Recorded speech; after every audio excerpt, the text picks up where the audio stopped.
commercial building that, by the letter of the law, more than a fourplex? So about half. Perfect. Awesome. So, I think some of the stuff and some of the questions that are always brought up are, what makes a commercial deal a little different than what I do on the single family rentals or duplex, triplex type of stuff. Barrier to entry is always kind of the beginning of it. I remember when I first got into the business in 2007, I didn't know any better, honestly. I came out, my background is, grew up in Lincoln, and I'll get into that a little bit in a minute. But ultimately, I didn't know any better. Single family, I knew that what a residential agent was, but I didn't know that a commercial transaction that was even a job. To be honest, I stumbled out of college and went to go work for a company called Linweld, which is a welding supply specialty gas company here in town. John Breslow owned it, and I remember interning there, and I was coaching football, kind of interning at East, where I graduated, trying to figure out my next steps. And then John sold the company in 2007, right before I graduated, and my dad and a few other mentors were like, this is not going to be the same thing. You are now owned by Taiyo Nippon Sanso out of Japan. And so it was like, man, now what am I going to do with my life? And I stumbled into real estate. I worked for NE FMA for about 14 years right out of college. And that was kind of our world. Like, I mean, 7, 8, 9, 10 was difficult. I talked to a few of you beforehand. It was interesting to be a young agent in that environment. In hindsight, the guys had a lot more time to teach me, and I could spend some more time, like, with Richard McGinnis or Tom Graff or whoever it may be. I can just be like, pick your brain, because it was slow. It was tough. It made COVID a lot easier to go through because I lived through 08 a little bit. Had a family now, had a few more investments, it was a little more leverage than I was in 07, 8, 9. But, commercial transactions, even in 08, 9, 10, as I looked at my friends, business folks, my dad's friends, people that I were like, hey, you should buy this. You realize that, $1 million, 20% down, it's $200,000 of cash. Like, it was just tough to convince people. And that $1 million deal doesn't exist anymore either, by the way. It's $2 million now of what your entry deal is. But so there was fewer and fewer of us that were doing it. Syndications were a bad term, from the 80s. You see a lot more of them now with the KLs, the Leavenworths, the whatevers. You've definitely seen a ton of those groups be able to find folks like us that want to say, hey, I know real estate should be part of my portfolio. I know commercial real estate is interesting to me. How can I combine myself with other smart folks and be able to learn? So I'm going to talk a little bit about that today, a little bit about individual deals, a lot about market kind of knowledge stuff. But as questions come up, please just raise your hand, shout, hey, you. Like, I really want to, just talk, and try to make this be an open forum for as much as possible. Josh tells me that majority of you are kind of those, have 100 units, but they're, duplex, triplexes, or maybe you have a 10plex or you have a 14. I want to talk about lending. I want to talk about TIF financing. I want to talk about, 4%, 9% HUD loans. I want to talk about, there's so many different aspects of real estate, of how you can make money in this world, but especially in real estate. I want to talk about depreciation. So if you have questions, I don't know all the answers, but I've ran across a ton of them in my career. So as we talk about some specific deals, as you think about stuff, grab me during the session so people can also hear that, but also afterwards. Please feel free to grab my card, grab koozies, tell me your shirt sizes, your hats. I'll definitely get you guys all the swag, to be able to go around. But to back up, my name's Chris Vasek. I am a lifelong Lincolnite, as I mentioned. I grew up over here, 6440 Shenandoah Drive. I went to Eastridge Elementary, Lux Middle School, and then East, and then I went to Wesleyan for school. and kind of told you the story of how I came out, got into real estate. Been doing it ever since. So I was at NE FMA for 14 years, all brokerage, really kind of focused in on that. Focused in on a lot on office, a lot of industrial as well. Started to really get into the investment side of it. I knew that's really where my mind would go. At FMA, they did not encourage investing on your own. So they really wanted to be third party, 100% brokerage. So it was kind of interesting. I mean, I was a late bloomer in investing in my own stuff. And that was some just 2007, 8, 9, 10, where, I didn't make a lot of money my first few years. I tell my brokers, I think it was 8 months before I got paid the first time. Some of that's commercial. You're going to have larger checks, but they're fewer and far between.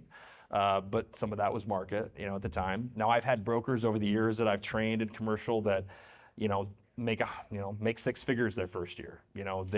I've had others that, don't do a deal in that first 6 months. Each one of them is going to be a little bit different. But that pipeline takes a little bit longer. On commercial, I would say our average deal time is a year, minimum 6 months. Now, I'm not going to tell you I don't get a call that somebody wants to buy something and close in 30 days, but it's a lot different than residential, where our typical due diligence period is probably 90, maybe 120, because you're not only doing title work, you're not only doing just your general inspections, making sure, everything's there, but you're doing environmental, you're doing survey, you're doing sometimes rezoning, sometimes, and those even add on top of that. But, you want to get that property under contract before you start spending money, and, on the commercial side, you sometimes, like, for example, I have a property under contract right now for a client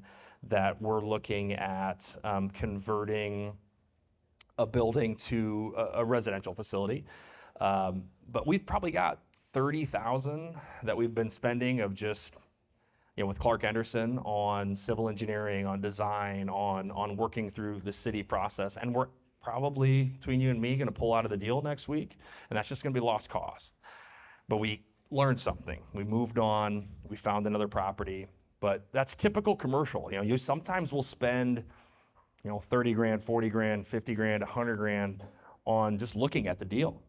So you really want to make sure your due diligence, is set up. And I'll touch on a little bit more of that on some, best practices on commercial in a second. But, my background ultimately, is just trying to be a deal maker, trying to bring people together, trying to be the guy or the firm that you guys call or that anybody calls if you have a commercial question.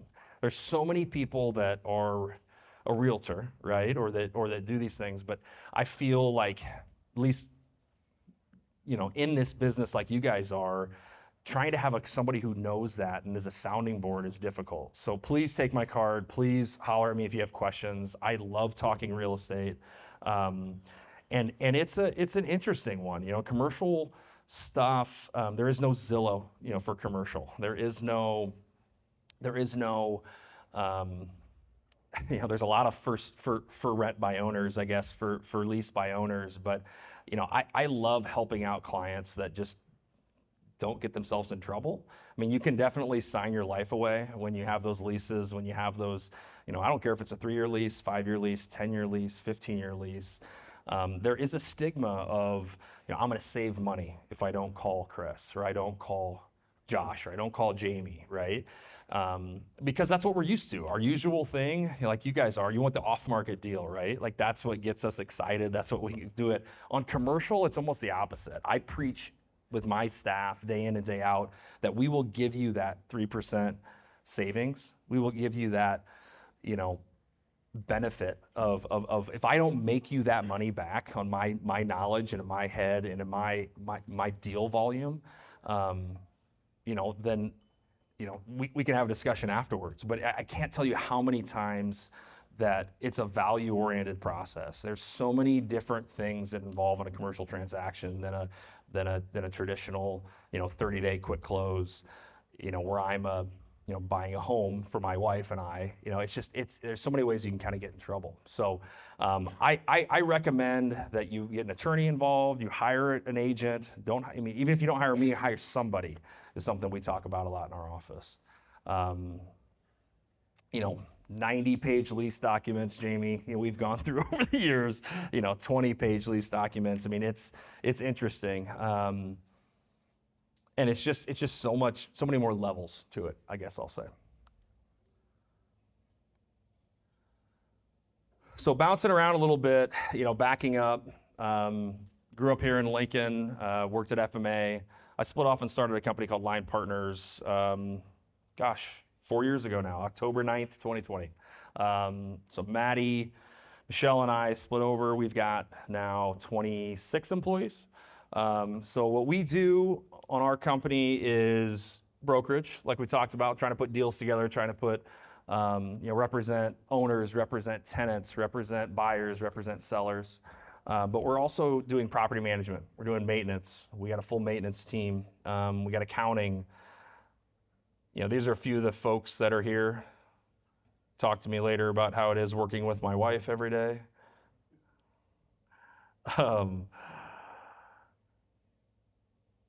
When I first split off, we partnered with a company called Selden. Selden is a big multifamily HUD housing, low-income housing group out of Omaha. Ted Selden started the company about 75 years ago.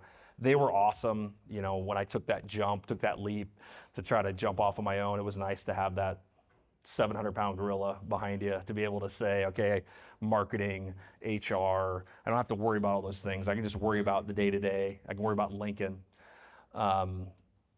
We grew about 18 months into it, realized that 50 miles between here and Omaha was a little bit, just kept growing farther and farther from our property management and the accounting staff. So we had the opportunity to buy ourselves out from that agreement and did that last year.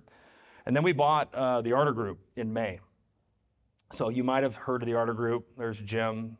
Jim and his brothers and his dad did a lot of downtown development. So you have University Towers, you have Georgian Place, Centerstone. A lot of the property management side really grew when we acquired them in May of last year. So it's been really good to add their staff and integrate it with kind of our brokerage background, where we could grow that sticky revenue on that property management side. But Jim's great. He still comes to the office 3 days a week now. He says he lands the plane instead of jumping out of it. But it's nice to have somebody. We're a pretty young group, so to have somebody with Jim's knowledge, there has been great. But here's our brokerage team. Pat Heiser, Matty Wenzel, Colin Crane are kind of my go-tos. Heiser came from the medical field. Matty and I have been working together for about 6-7 years now. And we do a lot. It's mainly commercial, as in office, office, retail, industrial. We do a lot of medical as well.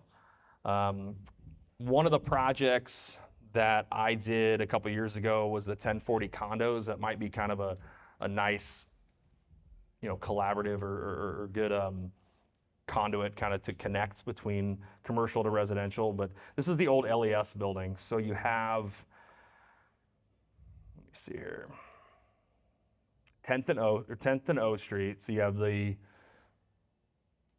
Gold's Galleria building kind of right across the street. You have the Dish, and then this is kind of an old historic building that we bought. Closed on it for $2.1 million, and it looked like offices, like the entire thing. It was like, how do we envision this to be a condo project? I partnered with Boyd Batterman and Craig Geese on this, so BIC. They're old Sampson guys. I, just from a historical standpoint, worked with them originally on the Schwartz and Raymond Brothers buildings down in the Haymarket, where Fleetwood is, or where the Allstate spot's at. And that was kind of my intro to it, where you get involved in a deal and then you try to keep, snowballing that forward. They thought I did a decent job leasing up, my commercial space. I tried to learn a little bit about the residential aspect, the condo aspect upstairs. And I had a cousin out of Kansas City who spent most of her time here down in Kansas City, but then part of her time up here. And we realized that there wasn't an Airbnb downtown that we could really do. Like there wasn't a building that she could Airbnb it out. And we kept talking about it, kept looking at it. Boyd and Craig put this building under contract, said, hey, you always said you'd put some equity into a deal. So we pulled the trigger here, and my idea was to do it at Airbnb. So I called Josh, picked his brain a little bit. He told me not to do it, for the record. That's partially true. But it actually it ended up pretty cool. I mean, we took it and turned it into 23 Airbnb style condos. I bet you a third of our portion probably uses it as an Airbnb in some capacity.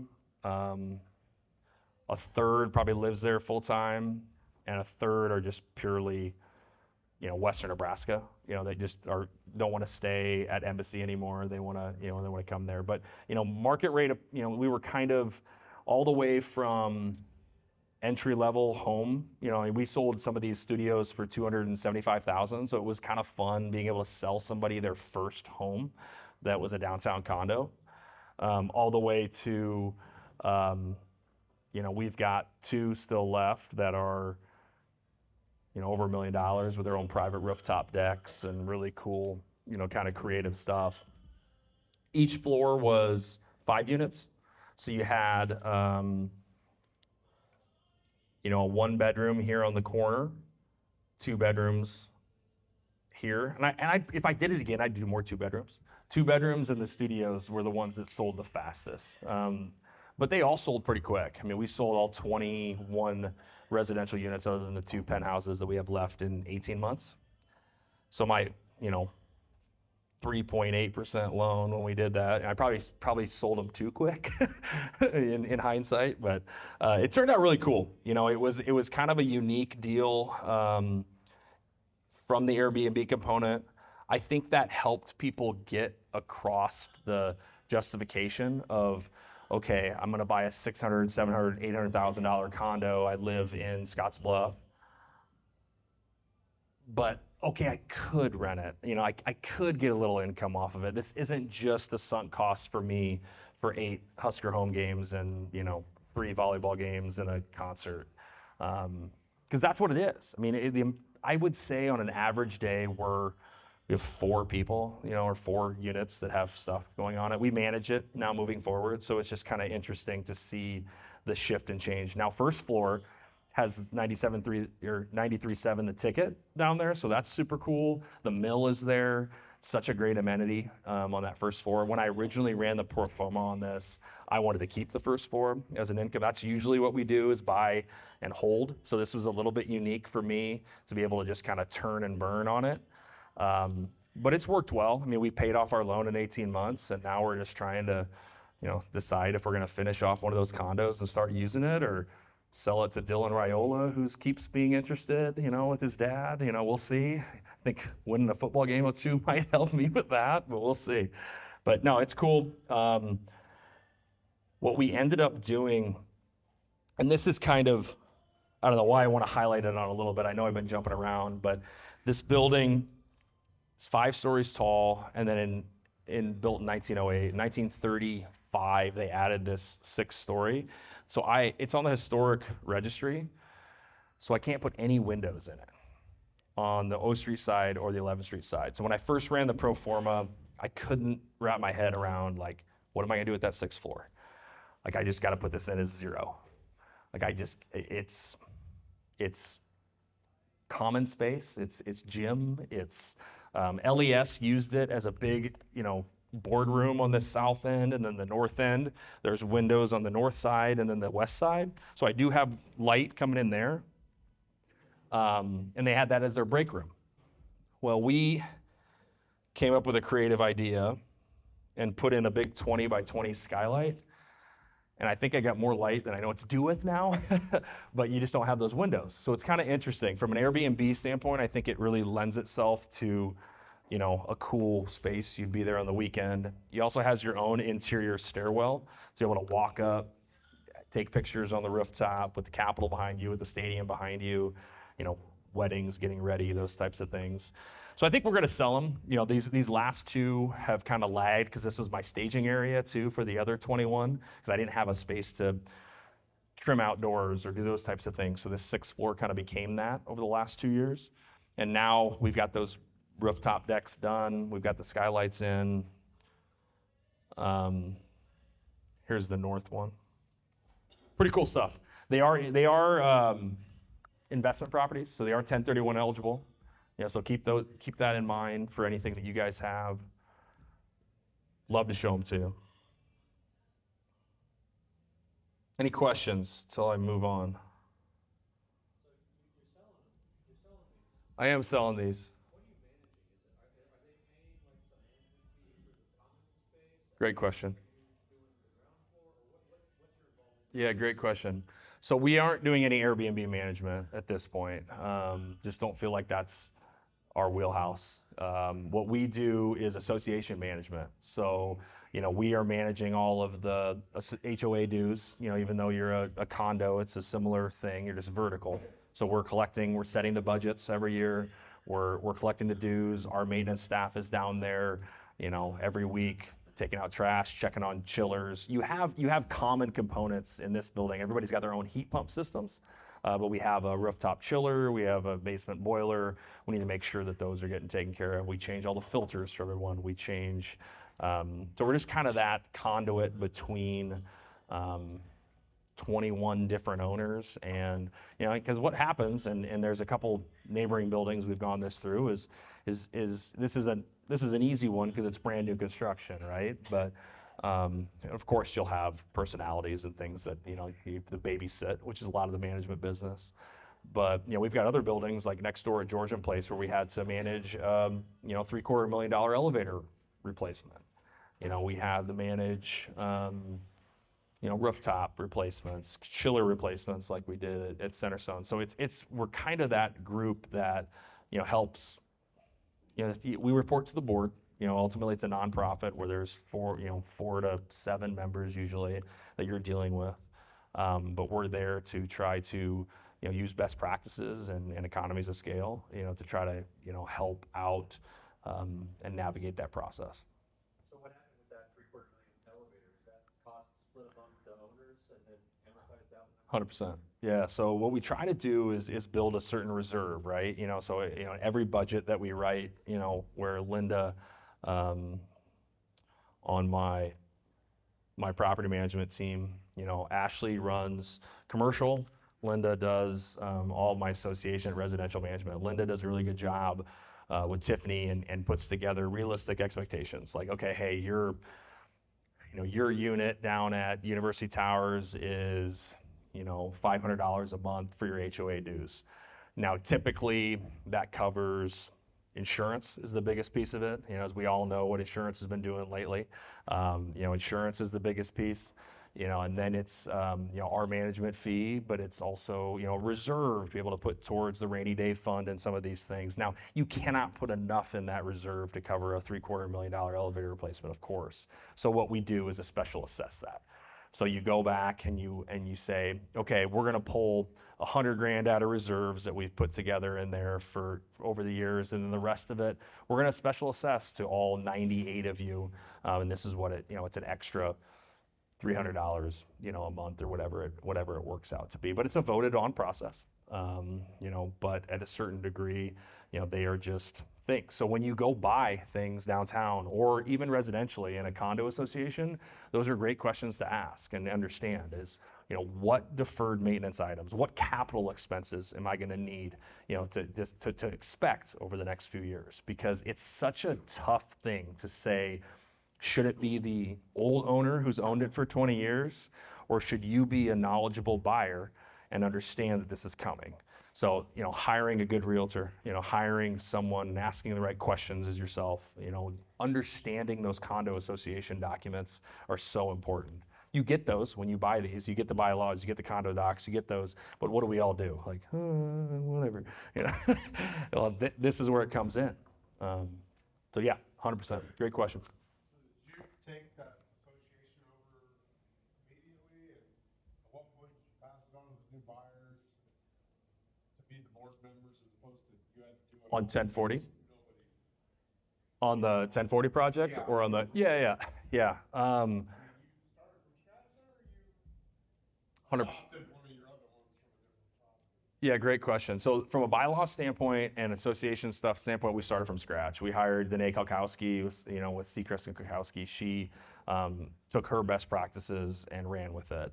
And then we looked at it now, both from a lending side and from a condo association side, like you really don't turn that over until you tell 51%. So I'll talk about the lending side in a second, backing up. But yeah, Craig and Boyd and I owned 50% of it, and we continued to own 50% of it until we sold 51% of those units. And then at that point, we turned over the condo association. Now, we were 49% members at that time, or roughly.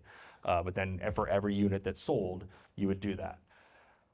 What we did from a good practices standpoint is you start getting into, let's just say, June and after on your sales, start on your closing costs, on your settlement statements, having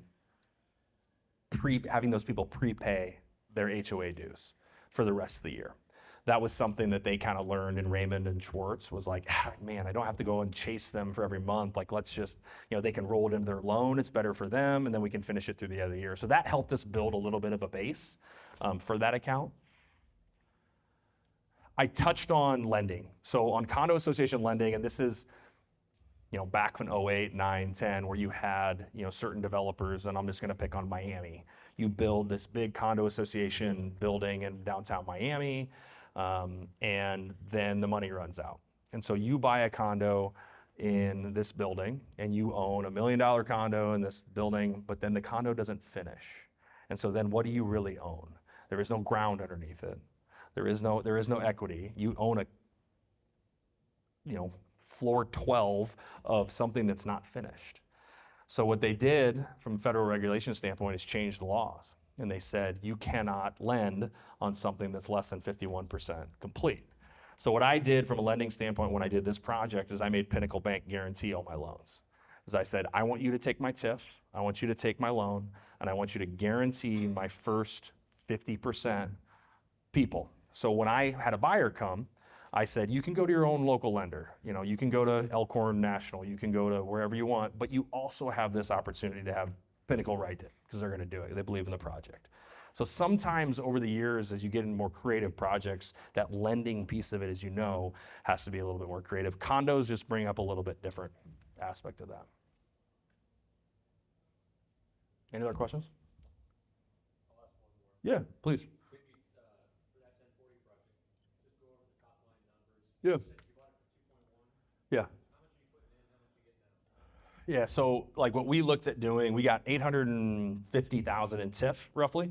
I have a $187,000 payment that I got to make the city of Lincoln for my street improvement projects. If you haven't read in the paper, you're gonna see it here shortly. In February, they're gonna bid out a $18 million downtown street improvement project. So that was part of my TIF, was I had to pay it. My share of TIF versus pro rata share is $187,000. So I got 850 less the 187,000. So we went into it just wanting to make the TIF back, was kind of our goal. And that was Boyd and Craig, where they said, hey, in our experience, that's kind of what we should shoot for. I said, listen, that sounds good. I'm just here to learn. Maybe I'll end up with a condo and I can stick my kid in there or something. I don't know. But that's about what we'll probably make on it. We'll see what these last two end up. If I can make $1 million on it, I think that would be really good. We bought it for 2.1. We put about 5 into it. So it's about a $7 million project. It also created commissions for us. It created construction for them, and it created ongoing management for us. So there is some, tertiary and ancillary pieces of it that made some sense for me at the time. Yeah. Now that you've got an HOA in place or condo board, they are in a position that they could replace you if they want. 100%. Yeah. 100%. And I think you do see some agreements that require, like you have to keep Chris. I thought that was unfair. We have a saying in our office that if it feels icky, it probably is. That was an icky. So it's like, if I do my job, you're gonna keep me. If not, It's okay. You have the ability to move on. I manage Concord's building, for example. I don't know how that happened. That was an Arter thing, but when they did Lincoln Flats, somebody got upset, and didn't like what Concord did. And I can totally see it after doing it now. Sometimes it doesn't matter what you do. You just were that first guy. So yeah, we manage Lincoln Flats, which is where Concord's in. So I always give Fenton and Dana crap about that. But. Anything else? Let's get back to the script here a little bit. So talked a little bit about 1040. I think that's a good pivot to kind of downtown. I mean, I don't know how many, any of you own buildings downtown or work in downtown, have anything to do with it? Been to downtown recently? Yeah, okay, good. I love downtown. It's tough. I mean, it's changing. I own a couple businesses down there. It's just different. I mean, there was in the paper yesterday, they talked about another big student housing project that keeps coming up. We had our, move to the Big Ten, and we were going to move to 30,000 enrollees, and I think it got a lot of people excited. We haven't gotten there, but man, do we still keep leasing these spaces up to these students. Mom and dad's credit card continue to work. But it's interesting. And then even from, like my project at 1040, you're seeing a lot more of them, Traction Lofts. I mean, some of these other ones that have been really successful. Downtown is becoming more of an entertainment district than it has been the place that you're doing, business, which is interesting. Now, I love being downtown. I do find it, organically you run into people, where you just, we should get together for lunch, or we should do it. I mean, that stuff still happens, but it is less and less post-COVID. As I look at the Lincoln market, which is very specific, I understand, but I look at the Lincoln market, we didn't have a lot of Class A office in suburban. So you had a lot of folks post-COVID that wanted to be closer to home. They wanted to move out of downtown. And downtown did have kind of the perfect storm happen. You had COVID, you had LES, this project I just mentioned that moved 200 employees out of downtown and to Southeast Lincoln in their new spot. You had the Department of Environmental Quality, moved out of downtown to Fallbrook. I mean, you had a mass exodus of folks, not to mention the Nelnets, the NRC that started an expansion. Now, some of those are coming back. NRC's finally finishing their remodel.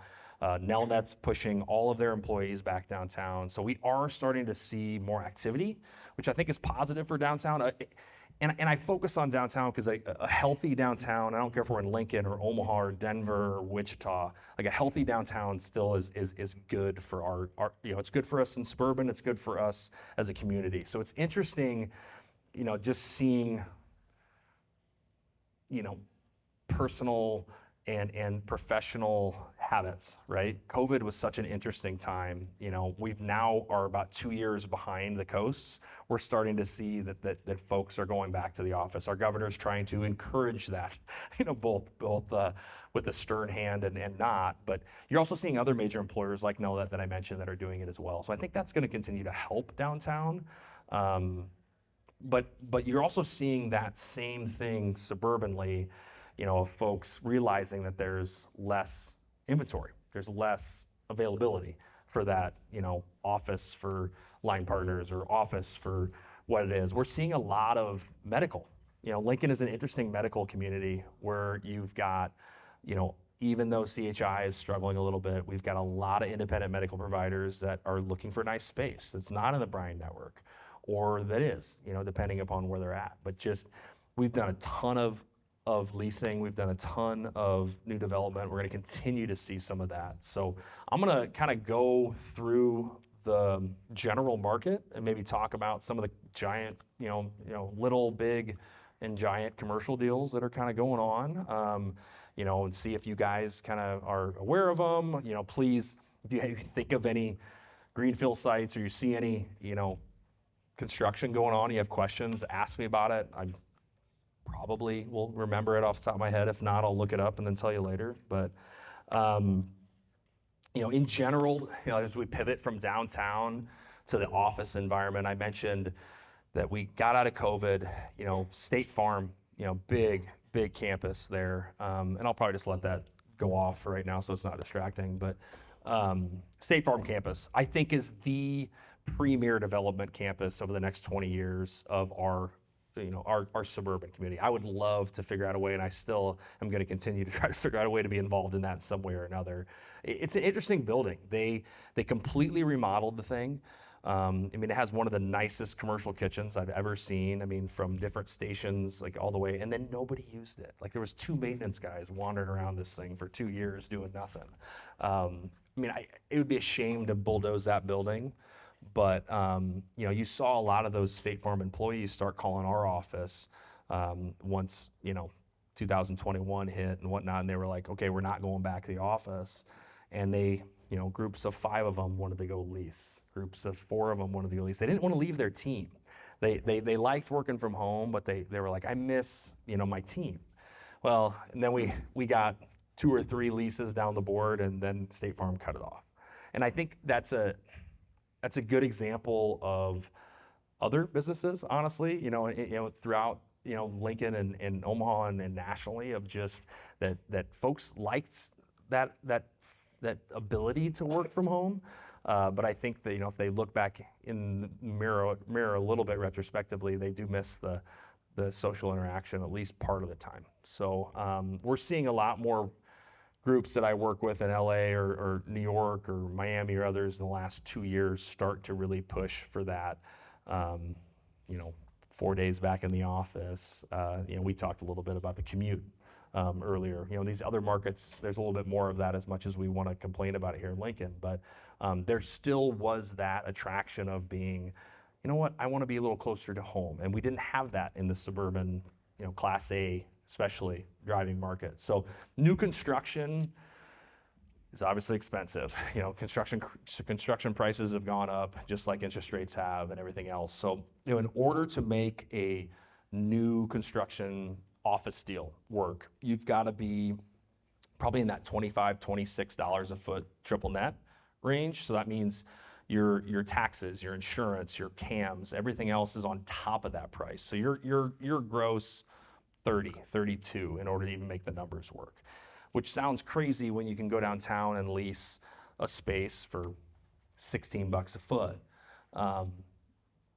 But there's a drive to premium, and people just, if they can be that law firm, if they can be that financial advising firm, if they can justify, that name on the outside of the door, and I can impress, you to come in and do one sale, it doesn't matter what my rent is to a certain degree. Now Lincoln's interesting because we also have a lack of available land.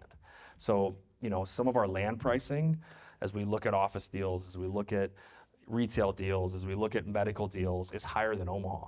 I'm working with a developer in Omaha right now on a project, and I've had to convince him that we're market here in Lincoln, for 84th and, Old Highway 2, Nebraska Parkway, or the Knowles site, that has a nice spot there in front of the old Knowles Golf Course. We are higher per square foot on those than Carson Wealth Management is at Boys Town campus at 132nd and Dodge. Now, Omaha has so many more sites that are available. That's the supply and demand factor. Is in Lincoln we have less sites available, less options available. We also have the higher impact fees and some of the other development costs. I don't know if there's any of you that have tried to build or develop things, but it's a struggling city to do some of these things in. But it's still exciting. I love Lincoln, but I do think there's some ways that we can be more business friendly, more development friendly. A couple of the other kind of top end deals on the office side before I move on. We had a new law firm that went down to Sharp Building. There was a group, and these law firms don't have to be downtown anymore. Historically, and you had to be close to the courthouse. You had to do those things. Technology is, even pre-COVID allowed them to do that. But these guys that are lobbying, or we're still a government city. We're still a university town. So if we can capitalize on those types of things, especially as we're looking at downtown, that's what we look for when we're looking for our target tenant or our target market. Nelnet, I mentioned, is going back to the office. Medical activities up. Cool project that Ryan's wife and I worked on together was the Lincoln Pediatric Group building, which is kind of right next to Laszlo South. That was an interesting project, about 4, 5 years almost, from start to finish. I put together a little chart for him at the end of it, but it was amazing how long it took. But first time in my career I ever sold a contract to someone. I know you guys do a lot of wholesaling. In the commercial side, we don't do that very often. But I sold a contract. We put Pioneer Gymnastics building right at about, so it'd be just west of Momo, kind of under contract. And that was where LPG was going to go. And then we looked at it a little more. The power lines kind of were problematic, maybe to go on the site.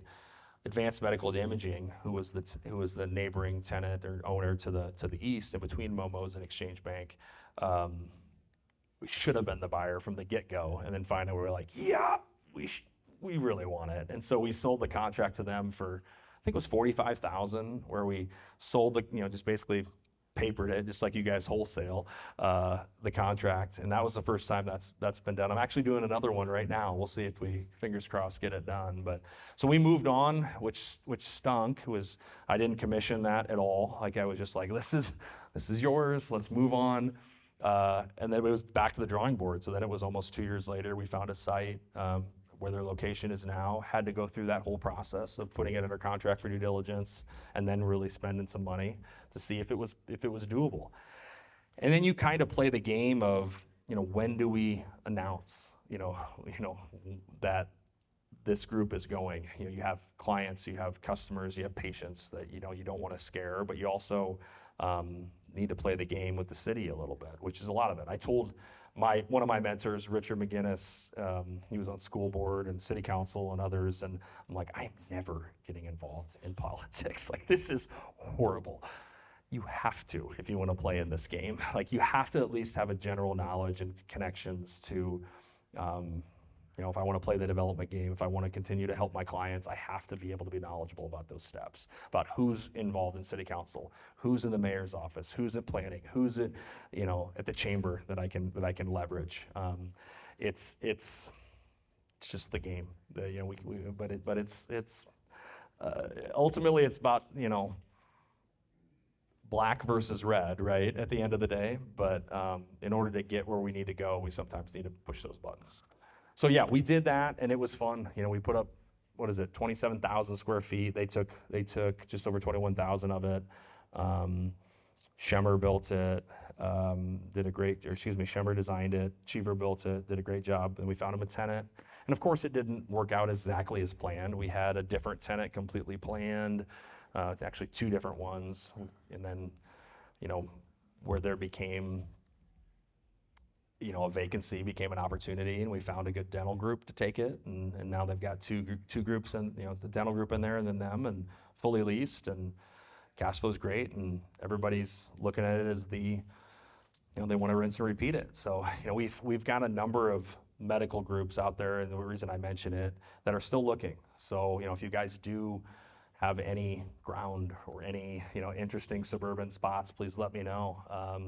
Got a lot of independent medical providers in town that are looking for that next spot.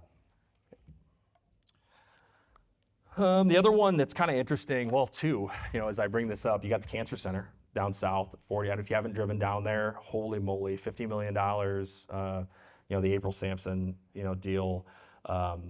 Nebraska Cancer Partners took, I believe, like 120,000 square feet there, leased it. But it was built for them. Wonderful cancer center down there. But there's a lot of different buildings that could potentially be built on that campus. Brian is involved there a little bit. 40th and Yankee, you've got a lot of different options. CHI built a new campus there. So, these are the groups that we find ourselves kind of interacting with quite often. Here, this is kind of the area I'm talking about.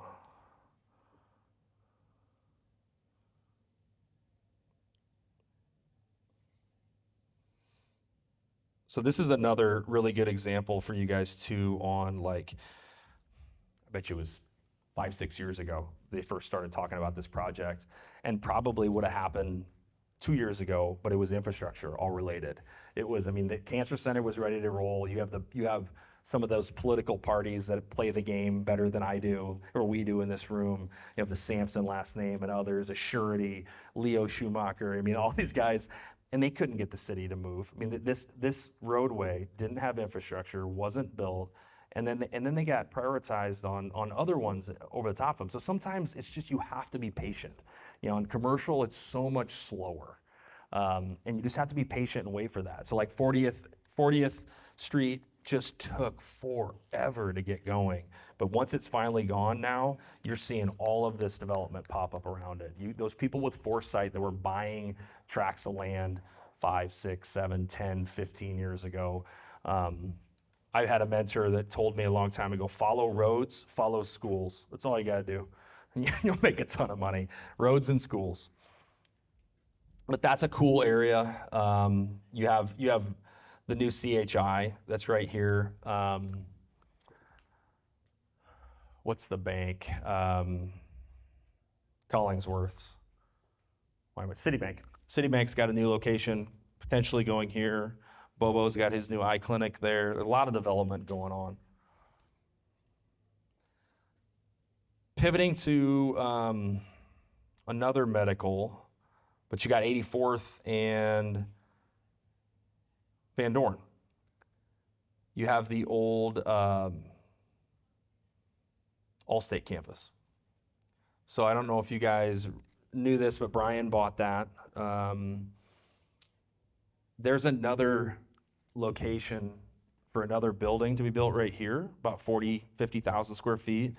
This is also a nice spot right along 84th Street, as much as I selfishly want it to be like a gas station or some kind of Chick-fil-A or something, a good bar or restaurant. It's gonna be a dental clinic and an ortho PT group. Building permit was pulled last week on that. So I don't know, and I've got to call on to Woodrich, but I think they're gonna take a good chunk of this, but there might be a little bit left. But those are the types of things we try to pay attention to. Every Monday morning, I look at transfers, I look at building permits, I look at new listings with my team.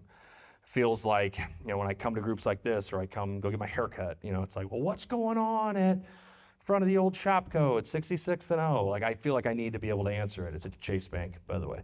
But this is another really good example where Pat Heiser in my office this week was like, well, we should put that in front of somebody. I was like, well, remember, building permit. So there might be some available. We'll find out if there's some more. But no, this is an interesting site. Like Brian did a really good job, I think, in buying this at a fairly good discount post-COVID, where the Allstate was moving out of here completely. They bought it. They've moved all of their admin, all of their bill paying, everything out of here. But you might see them build an MOB, there at some point, or medical office building. The other thing, as I pivot a little bit more towards retail, we mentioned Chase Bank. I mean, Chase has been huge. They've done a number of deals. Starbucks is growing a ton. So you used to have, some of the corporate stores. They did just do a corporate store at 27th and Yankee Hill, so in front of Wilderness Hills there. I was actually on site there today because I did the Ernie's and Ceresco mattress store that's going to go right next to them. So they did a 4,000 square foot store there. They're going to relocate from the kind of center that Orange Theory Fitness is in, and some of those things. The other thing that's kind of been happening on retail is you have churches that are buying a few things, which I thought was interesting in the last 6 months. So the old Duteau Chevrolet downtown, it was a medical downtown building. It's about 17th, 19th and 0. Here, let's go.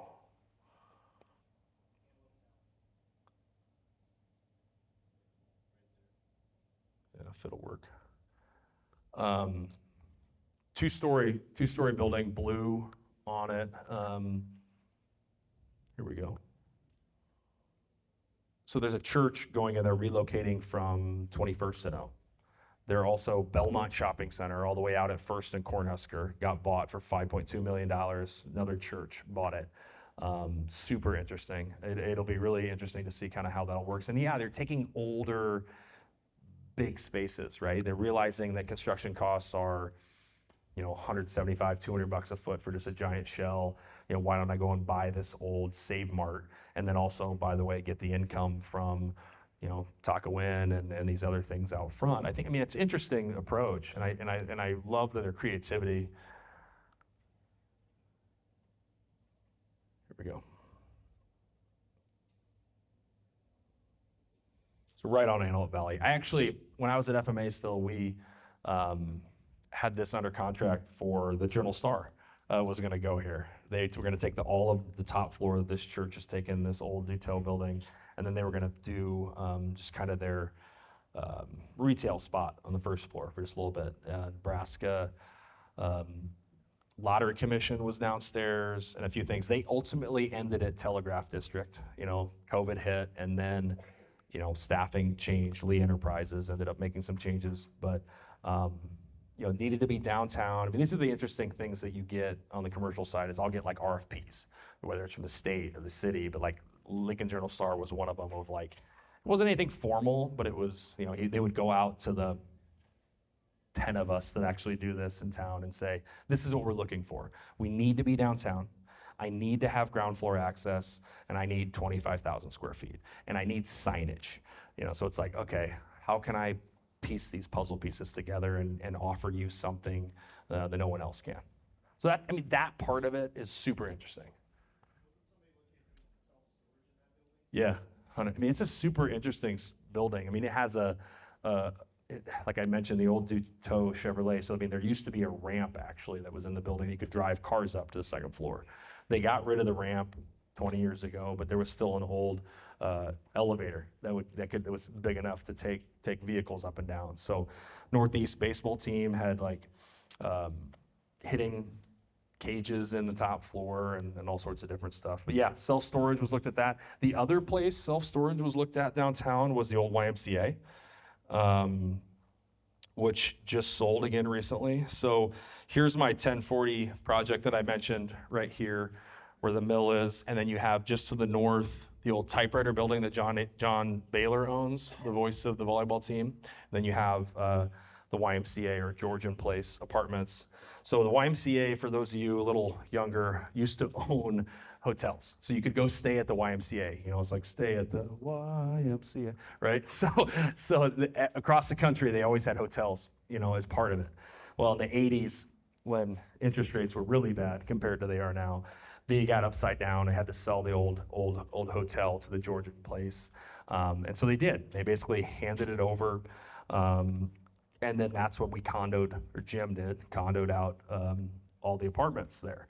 Well, fast forward to a few years ago, it would have been 2020 when the YMCA left downtown. Doug and Dave Roberts, the Roberts brothers, bought the YMCA on a 1031 exchange, and this is a really good, and I'll say this to Doug if he was here, like really good example of sometimes it's just better to pay the tax.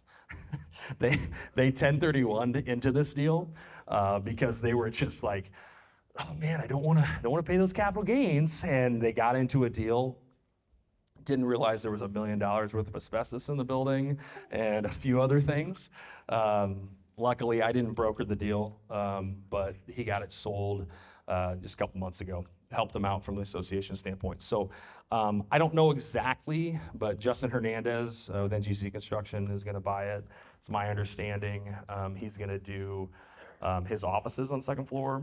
And then there's a restaurant user that he's got for first, as well as potentially kind of a cool pickleball type deal, that he's going to use for the old pool and a few different things. So, but Doug and Dave were going to do full circle. I squirreled a little bit on that one, but Doug and Dave were going to do storage units there. So that was their thought. They were going to take the old pool and everything along this north side between Embassy, and they were going to stack storage units and do a downtown storage area, which I think is honestly awesome. We still need something like that downtown with all of the people that live down there. But they ran into some historic issues. It's on the historic registry, so you have the Historic Preservation Committee. They've gotten a little looser, but that was a little bit tough. And they couldn't skin the building the way that their franchise wanted them to do, which ultimately killed the deal.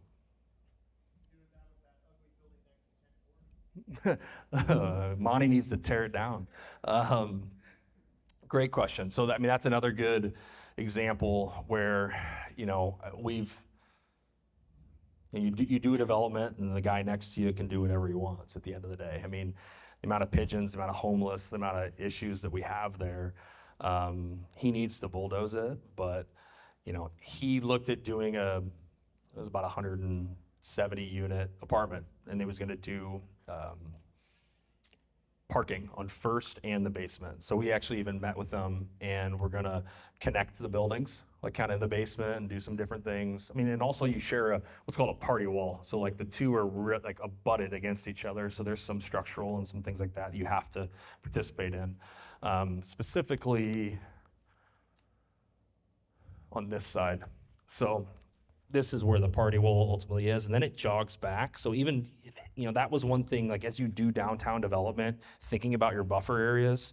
So like he could build that building right up against that south condo with that that big 20 by 20 skylight. But I always knew on this north unit that I would have daylight, that I would always have those windows, even if it went way up. So I mean, those are some things that you think about when you're building vertical instead of horizontal. But yeah, he's got a nice plan. The other thing to think about is construction. So like if he's gonna go wood frame, he can only build 6 stories. So that means he's exactly the same size as I am. He's never gonna be any taller, but if he chooses to go steel, and then he becomes what's called a high rise, like the Lead Place building, he can go all the way up, but the amount of money is insane, compared to that. So we feel pretty confident, and even working with him. It sounds like he's gonna figure out financing here and do something shortly, but we'd even helped him try to look at demoing it and doing like a parking lot, which would be better than the pigeon infested place he's got right now. But I don't know, a lot of activity going on down there. I mean, I'm not sure. I mean, the Hampton going across the street, which will be awesome. Those guys at Rep Development have tried to do the convention center, try to do a couple other things there. They have this Hampton. It's going to be open here this a little less than a year. The connection to the Skywalk, I think, will be huge there, but that'll be a nice addition. Eventually, you're going to have to do something with aging partners. You're going to have to do something with, we always called it St. George and the Dragon building here at 10230. Fun story about that building. I listed that building at 10230 earlier on in my career. So this building was bought and tried to be developed by WRK, and Airs and Airs did the roof deal on it. WRK and their partnership, and this isn't picking on Will and Robert, but just sometimes you just decide to hand the keys. So somehow Mike Ayers ended up with this building, and he's like, you know what? Instead of paying me for the roof, why don't you just take the building? So we listed the building, and Mike was going to do downtown self-storage, to your point. And this was probably 15 years ago, and I was a young broker, and I showed the space, and it was sketchy. Like it's a lot of pigeons, a lot of homeless. Like you want to make sure. I mean, it's pure redevelopment, and you got to be careful walking up scaffolding to get to the second floor to show your customers where they're at. Well, it's October, and we showed the space on a Friday, and I walk in there, and the amount of blood, and the lights didn't work, and I walk out. I'm like scared. I'm like, I'm sorry, sir. Like, we gotta go look at this a different time. Little did I know that our tribal threw their Halloween party there the night before. I mean, it was all fake and it was all whatever, but it scared the crap out of me. But anyway, I digress. What else? So retail-wise, kind of putting a button on that. The other things that are going on retail, and Josh, you can cut me off here as I continue to just randomly ramble on. I don't know how much time we got, but car wash wars, like holy moly.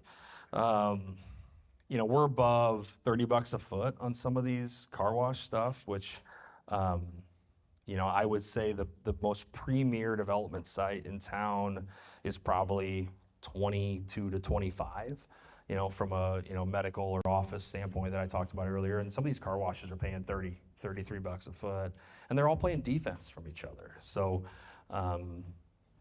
I've sold to them all. Jet Splash, we do a lot of work with. You know, they've been a good client. But so is Rocket. Rocket is owned by City Ventures out of Omaha. Chris Erickson, you know, deep pockets. Sir. To understand the car wash wars, whatever you want to call it. Sure. My perception of it is kind of like the same thing with physical fit or workout centers. Yeah. You go for the membership. 100%. And there has to be some type of break-even point where they make it, and they figure a number of people won't ever get to that membership per month or whatever the ratio is. Yeah. Is that it in a nutshell, or am I missing? No, you hit the nail on the head. I mean, what changed it and you think about it from a financing standpoint, is now you have a sustained cash flow that it's guaranteed-ish within 10 to 20% of those that cancel their memberships, you know, or even less in a month. Instead of, I hope people are gonna come through my car wash. I hope those dollars and coins are gonna go through my self-service. You now have a monthly income of how many people are gonna be there guaranteed. And I can go to my lender and I can say, this is guaranteed money, you know, coming in. I can show you months and years of how, you know, our sustained cash flow model is going to work.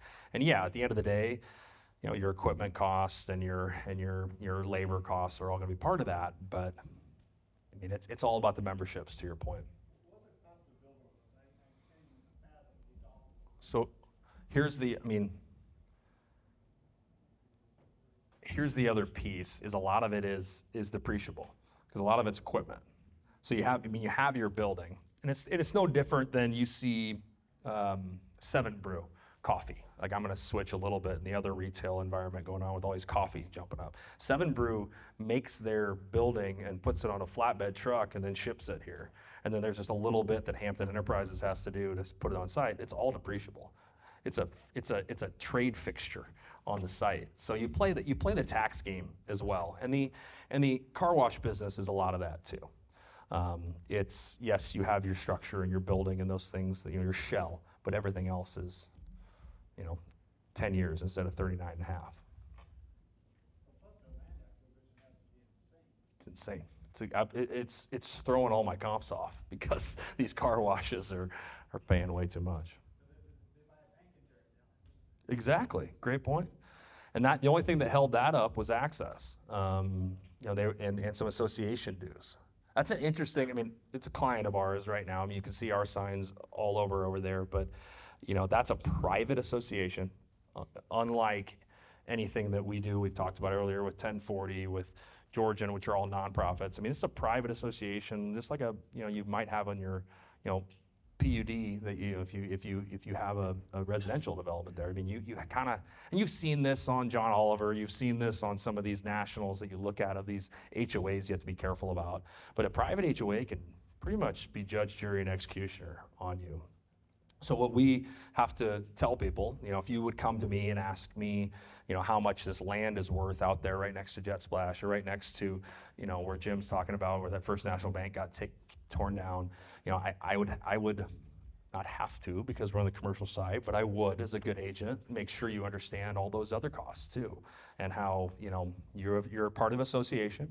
You know, you are tier 1 or 2 or 3 or 4, but they can kind of dictate what they want to a certain degree. So that's another reason, you know, you got to make sure you're asking the right questions and having the right team involved.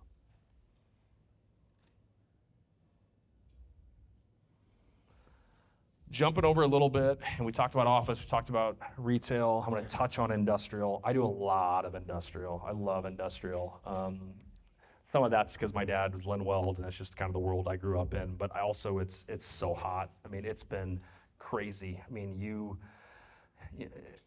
in the last 10 years, we've been under 2% vacant citywide. To put that in comparison, we're probably about 9-10% vacant on office. We are 5-6% on retail. Industrial sitting about 1 to 1.5, depending upon where you look at.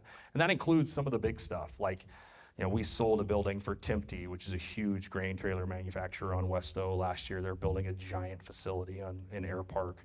You know, there's some big vacancies and old ceiling height low type buildings that are out there. I mean, you know, functional obsolescence is kind of a term we use of like, okay, you know, industrial has turned to not just the contractor base that maybe we talk about a lot that are a little more accessible, but you know, big distribution warehouses, big, you know, Amazon used to say their ceiling height minimum was 25 feet, you know, now it's 75 feet.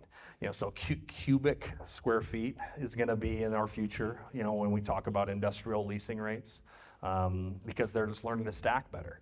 You know, I'm only charged on this, so if I can go up, you know, I can make it easier. So, you know, working with some of these larger developers like Prologis and others, you know, like that build 200 million or 2 million square feet in La Vista, you know, our commercial broker community thought, okay, Amazon's done.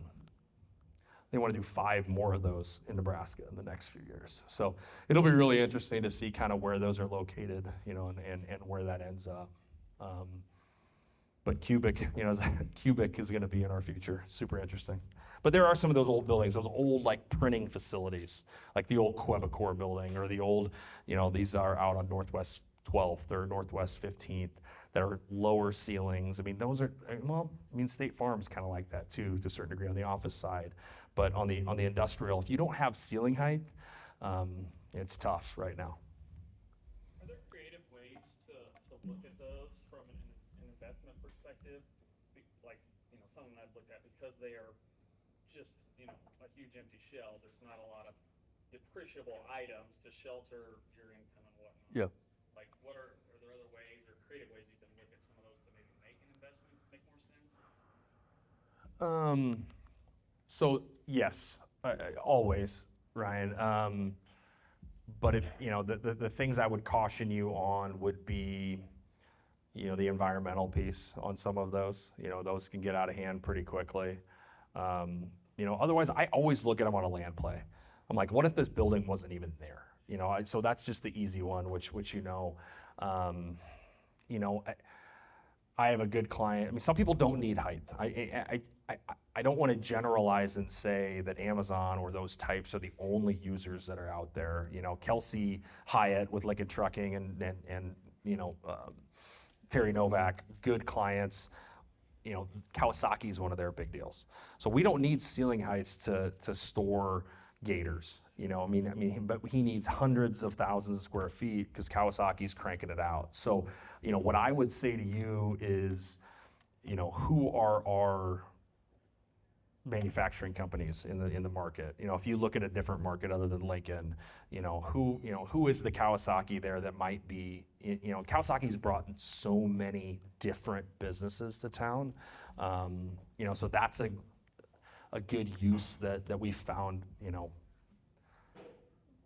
we need to solve their problem, right? You know, we need to say, okay, you have all this inventory, and they found a way to store it for them and ship it.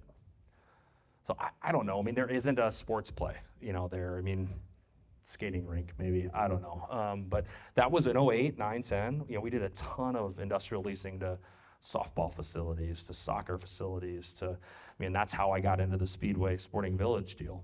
It's because I leased soccer stuff. Some of it was AO related, but you know, we released soccer facilities and volleyball facilities to a guy named Andrew Ferguson, and then he, you know, went by the wayside, but we connected with Clay Smith and ultimately built Speedway. And we're doing more of them. I mean, there's, you know, Kinetic, I was there a couple times this weekend. I mean, they're busted at the seams. We're gonna do more of those. You know, the Union Bank deal in Elkhorn, in Omaha, you know, that was one facility for OSA, and then they've grown. And at the worst case scenario, you have investors that are saying, I'll take a nice big building with 30-foot ceiling heights. Worst case scenario if these guys default, but I got a tenant for a little while, and I know how much money we spent on youth sports. I mean, you're seeing more of it. The low ceiling height ones are tough though. I'm gonna be honest. A couple of the other kind of industrial things, you know, that we've done the last couple of years or that are on the radar that you guys should be aware of. I mentioned the Timpty. You've got Instinct, which is the pet food manufacturer that's out on West O.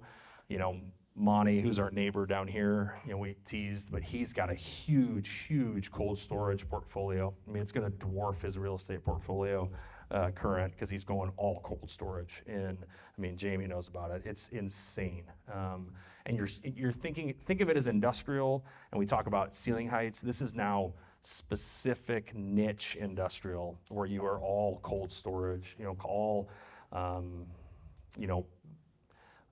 name a food deal your wife, is a part of that delivers it to your door. Not to mention all of the, the ag components to it as well.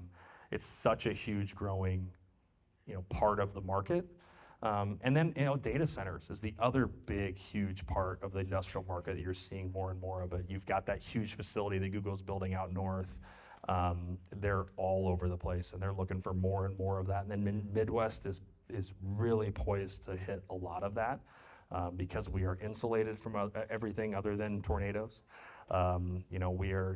Everyone wants double redundancy, or if not triple. We're such a poised market to be able to capitalize on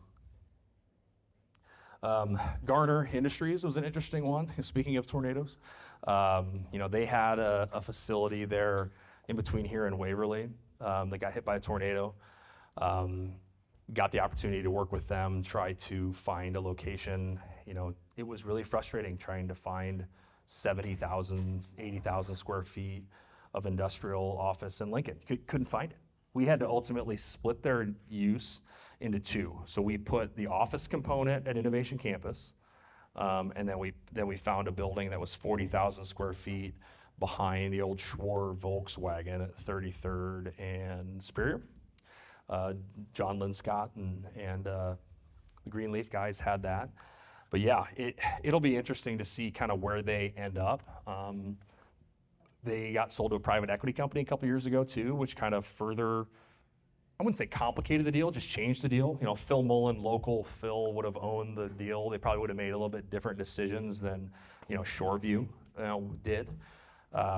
So we ultimately ended up doing what I'll call short-term leases, but they're all 5-year deals, one at the university. So you have some public-private recruiting partnerships there that they will either decide that they like and they see value in, or, and then we had the bin master component. Now, I talked about political aspects before. I mean, literally the only place we could have put them without going to Gretna, right? It's like we need this company to stay in Lincoln. And, we had to convince the mayor to allow us to do it in H4 zoning. And it took some negotiation. And it was frustrating, but she did the right thing, and so did planning. It was making them understand this isn't a welding, high industrial type of a use. This is assembly. They're taking electronic components and putting them together. It's okay that there's a neighborhood right here. But it's just some of the, as our world changes in real estate, right? It's getting bureaucracy to understand, how we're changing so quickly, and then how we can better serve ourselves. So I think there's gonna be some good that comes out of it. This H4 zoning that they're, H3, H4 is gonna be a little bit more lenient, I hope, on some of these other uses.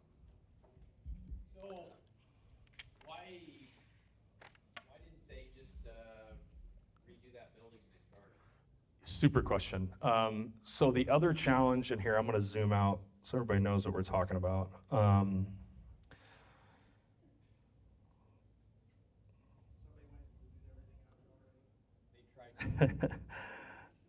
They actually helped us in our demo, to be honest. Yeah.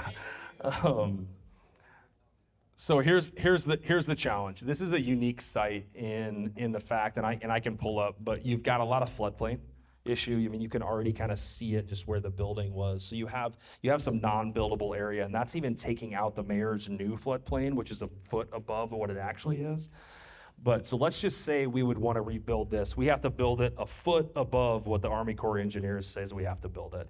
Now keep in mind that even though the main water line for all of Lincoln's water runs literally right here, we don't have water and sewer out here.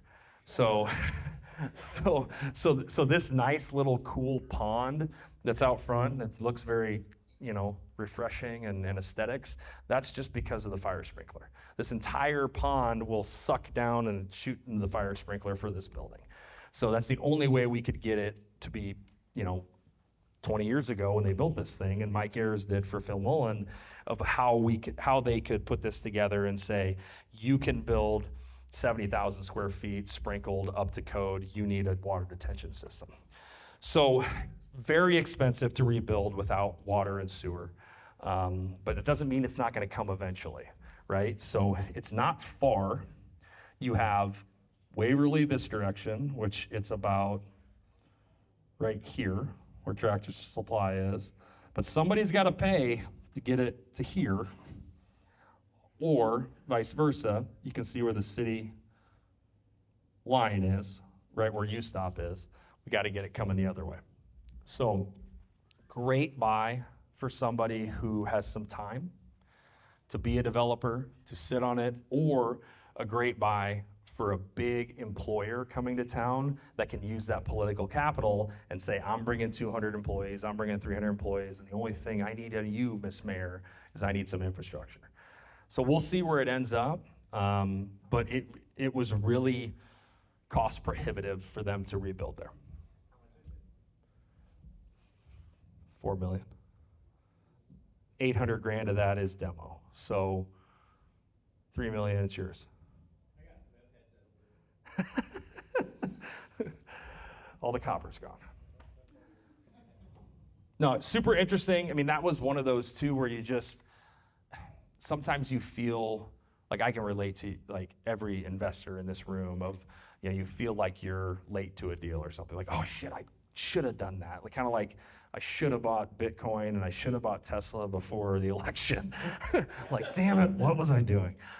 But like, this is a really good example where we sat in a Monday morning meeting and I was like, we need to talk to Garner. Like they are the type of client we want to help. Like they're in our back pocket, they're in our market, they're a high level employer, longtime employer, and they're in need. Oh, somebody's probably dealt with them. 5 hours later, Scott McLean called our office and was like, hey, saw your sign on this. They thought they had a deal done on Friday, fell apart over the weekend, and we jumped and we dropped everything and were able to help them out. And I'm glad that we can get those 75 employees that they had to fire for the night shift back on work a couple months later. So that was fun. A couple other things before I leave you that I want to just leave you with is, I love Lincoln. I mean, Line Partners literally stands for Lincoln, Nebraska. Like that's what our jam is. So I want to continue to bring cool stuff to Lincoln. But here are some of the things on our horizon that we should be thinking about. So, you clearly see the South Beltway. We've all, read about it, seen it. Everyone, I'm not sure if you look at MLS like I do, everybody thinks their ground is worth $1 billion down here. Remember we talked about how long it took to get infrastructure to 40th and Yankee Hill? like this is a 20-year project, guys. So yes, loves Casey's. Somebody is gonna come down there and pay buco bucks. Everybody else is not.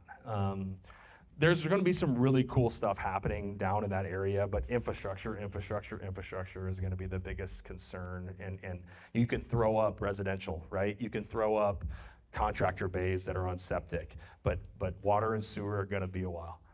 Yes, sir. Bingo. So school and roads, right? Yeah. So that's a big spot. The other one on that same point is Lincoln operates off a gravity sewer system. Okay. So you have, one water treatment facility way out north by the old Abbott Sports Complex at 70th and Arbor, roughly, and you got another one downtown at 20th and Cornhusker. ZSA. Tom White made a lot of money over the years by figuring out how to sewer South Point area, South Lincoln. That's where majority of their stuff is, because you had Wilderness Park, Wilderness Ridge, which was like a hump that you could not get over. So The casino is going to be the wild card here. It's really interesting. The casino was built on an old Menards site that they got ready for the Menards back in probably 2008. They had it teed up and everything. It'll be interesting to see what that tax revenue does to a new $30-40 million water treatment facility. If they do that, who knows what can happen. But right now, that's why development is pushing southeast. That's why development's pushing northeast, is because shit literally rolls downhill. Correct. Yeah, correct. So I bring that point up in jest, but also in seriousness of this will be a huge piece of the next 20 years of our real estate careers. We need to pay attention to it, just like this East Beltway does. Don't sleep on this East Beltway. I used to think it wouldn't happen in our lifetime. It's getting a lot more momentum. It's gonna happen at some point, but it's gonna take some dollars. Yes, Jim? Totally different subject. I don't want to get into a full-on discussion. Has anybody ever figured out a practical use for these old grain elevators? I know the ones out north are going to be torn down, but there's some, they're all old. Yeah, so there's the most creative idea I have seen is the one downtown, just south of downtown. I think there was an article potentially about it, but I talked to this guy. It was a connection of mine through Security First Bank, and it is here, right here. So these are the old grain silos. Park Middle School, you've got City County building. He wanted to turn them into apartments. It was the most creative thing I've ever seen. Still, I don't think has figured it out, but I have seen him in other markets. But I don't know. How, as a buyer, as a tenant, how cool does it really have to be for me to pay the same amount of money there versus the one across the street that I have a hot tub and a pool and I don't know. Good luck to him, I guess. But there's been a lot of creative things, but sometimes the highest and best use is a fire. And that just is what it is. Yeah. Yep. Same as the ones in North Lincoln at 27th and Cornhusker. They're going to tear those down. I think Chris Lautenschlager is taking care of those. That would be cool. Yeah.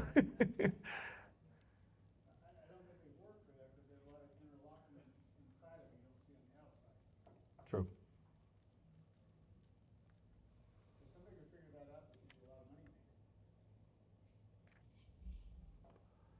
What else? What other random things have you seen? What other questions have you have? Yeah. So you mentioned a couple times and having foresight to buy that land or whatever, but realistically, how deep of thought, how are you going to make money? Unless you have gobs of money to just let it sit there, what's the realistic ways to make that play? Yeah, great question. Good client of mine, Greg Sutton, IT's is not an optometrist anymore. He's a real estate developer, and he's got some of the best foresight out of anybody locally that I know. And yeah, he sits on it for 20 years because he can carry it. Yes, you can farm it, but we know, what cash rent is and everything else. It barely carries our note. But strategy-wise, keep it as ag as long as possible, because then you're taxed at a much, much lower rate than when it becomes commercial. So you want to keep it as ag as long as possible. You want to keep that cash flow on there as much as possible. But I have other income sources, and this is a long-term play. And you try to follow those roads and schools. You know what the large retailer there for Firefox or whatever it is, Foxtrot? Yes. It's the same one everybody's been after in the last year. It's Fleet Farm. They aren't getting them. So I've had a bank user look at that too, large bank user. I've had, Jet Splash is under contract there. So we've got that. Starbucks is under contract there. I've got a gas station group in our office that's going there. Another smaller bank, if we can get them to commit, I think they'll finally pull the trigger on that development. But yeah, it was Fleet Farm. Do you find it interesting? I mean, I'm kind of glad that Fleet Farm's not going there. Yeah, Not necessarily the ideal use, in my opinion. 100%. Where their other sites are, they're usually interstate sites. Yep. But you find it interesting that they're gonna fire up that development with a bunch of kind of pad sites, small. On Firefox?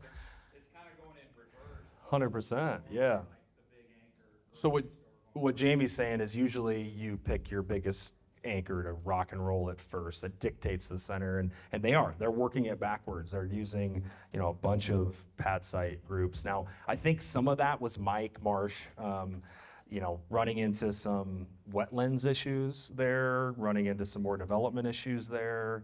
You know, and finally, some of it is Marissa being back. Some of it's timing from a family standpoint, frankly. But I think, yes, 100% it's interesting because they're working it backwards. But I think they have enough flexibility, Jamie, on the back end that they don't have to do a big box retailer because we know how few and far between. I showed Costco that site 15 years ago. You know, Costco was supposed to go where Sam's is, down south. Costco actually had that site under contract. And then Walmart had a first right of refusal because of their location. Costco drug his feet. Sam's jumped in, played defense, basically like the car washes are doing. So it is interesting, but I think they could do apartments, you know, senior living. I think even with Lanahaw's deal next door, I think there's enough flexibility there. They could do some different things, but I don't know. I think he's just ready for another project more than anything, Jamie. Target was, you know, Yeah, for yeah, out there. 100%, Never make it happen. 100%. Fleet Farm might love that yonder spot. They could, yeah. They liked, and you're gonna see a ton of development. We talked about schools and roads, right? Northwest 48th Street, you know, where the new high school is. I mean, there's a crap ton of development. I mean, that was one of their favorite sites, as well as right next to the casino. We'll see where they end up, if anywhere. Dealing with these nationals, they could just pull it on a dime. Like, I mean, they change. I've had FedEx right now in our market looking for 350,000 square feet for 4 years. It's like, okay, let's go. And then, nah, we put it on the back burner nationally, you know, or whatever the excuse is at the time. So, yeah. I was just curious, with like along Salt Creek, like, you know, like Sioux Falls is a nice river walk. Like, Yeah. down in San Antonio, is there like any plans for developing that into like more of a river walk? There's not a lot of water that comes through there, it's always kind of ugly.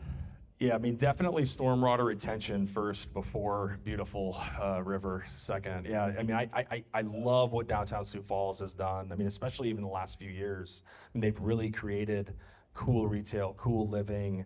I wish that was the case. I mean, maybe some of it is just the demographics around there as well. I think, you know, growing up in town, I mean, 17th Street to the Haymarket was always downtown, right? You know, and the Antelope Valley project really extended downtown to 22nd, I guess I'll call it. So you're seeing a lot more projects down there. Telegraph District has been, you know, a huge catalyst on doing that as well. You're gonna see more of that, but I don't envision a waterfall there, unfortunately, no. Yeah. What about Menards, North Menards site? The parking lot, Yeah. Chaco or whatever it was? Yeah. Menards is a super interesting group. Love working with their corporate offices. They're very creative, very down to earth, very Midwestern. You know, so they're very easy to work with. They established, I mean, their big money maker is the lumber yard. So always when you work with Menards, being able to add on to that back and that lumber yard area. And you saw that with the South one when they expanded that one a few years ago. But they were smart enough to early on buy the Shopko. And so then when Shopko went under, they were trying to figure out, okay, we control our neighbor, we control that we at least know we can expand our lumber yard, but what should we do? And they brought their storage component, which is so they have those interior storage units that they do in other markets, and it's, from my understanding, it's gone pretty well. What about, there's a whole bunch of development out front, is that? Oh, sure. They're expanding the storage? Yeah. Yep. Well, and you had, what was it, Pepper Jack's pop up out front of it. You had Freddy's. There was a couple other kind of pad sites, but I think some of it also that you're seeing is some of the changes that Lincoln has done for their parking requirements too. I mean, they've kind of thrown the parking requirements out the window to a certain degree on some of those. Yeah, yes, other than like Campbell's, or some of these other ones that are tough to park, but. Well, you mentioned wanting some regulatory change. What would you do if you were Lincoln? Yeah, great question. Not running for mayor, by the way. I think we just need to make it easier, to do business here. Like, I hate seeing Casey's General Store have to go buy Cabredlo's in order to, come to our community. I mean, we can make it easier with impact fees, for example. Impact fees are something that you deal with on residential a lot. On development side, we deal on the commercial side. It's effectively another tax in order to do it. In other markets, I like the SID system a lot better. That Omaha, and some of those counties that use, because all the money is then going towards said infrastructure, right? It's sanitary improvement district versus the ARC fund. I mean, it's. I just think that there's some ways that we can make it better, and easier to do business, starting with getting city staff back to the office. COVID, I mean, the amount of time that it takes permits right now is absolutely unacceptable. Peter Hine, that was hired, from Schemmer, I think is gonna help a little bit in doing some of this, but it should not take 6 to 8 weeks to review a permit. Like, it really shouldn't. And then, if something's wrong, it shouldn't take another 3 to 4 weeks. Like, just meet with me. Back pre-COVID, I guess I'll call it, but even before that, under the Beitler administration, I could go and I could say, hey, I want a plan review meeting. We could sit down and talk about something, and it would help expedite that process. Now it's very paper pushery, and it just slows everything down. And that's not just picking on Lincoln, but it is. I do business in Omaha, I do business in Grand Island, I do business in Kearney. We shouldn't be the toughest city to do business in. Figure it out. It's my 2 cents. So the next business is third-party plan review? No. We can consult. No, I don't know. I mean, even if I had the best third-party plan review meeting, I can't push them to move faster. Like, no. No, absolutely not. No. Fine. I will ignore it. Yeah. Deny. No, that's what I do. I don't know. There's a lot of questions and a lot of things you could change, but just simplicity for us and what we're doing and my clients and construction folks, we need to be quicker. Even if the answer is no, like, just get to it quicker. I truly think it's because, folks went home, and then the plan review became a Zoom meeting and not just moving it from desk to desk down there, and just the nature of the environment. But we're 4 years later. Let's figure it out. What else? What else are we curious about? I appreciate you guys letting me blabber for a while.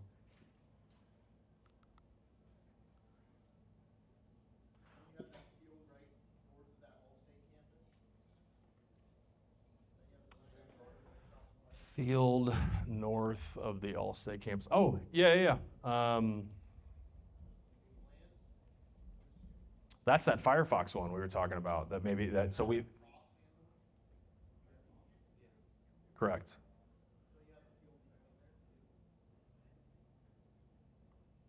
So Leo Schumacher and Lincoln Fed has that. ZSA has some spots there. So that's Zach and Tom.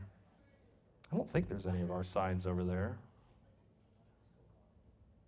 On the northeast side of Van Dorn and 84th, a couple years ago, they did the dirt work there, nothing happened.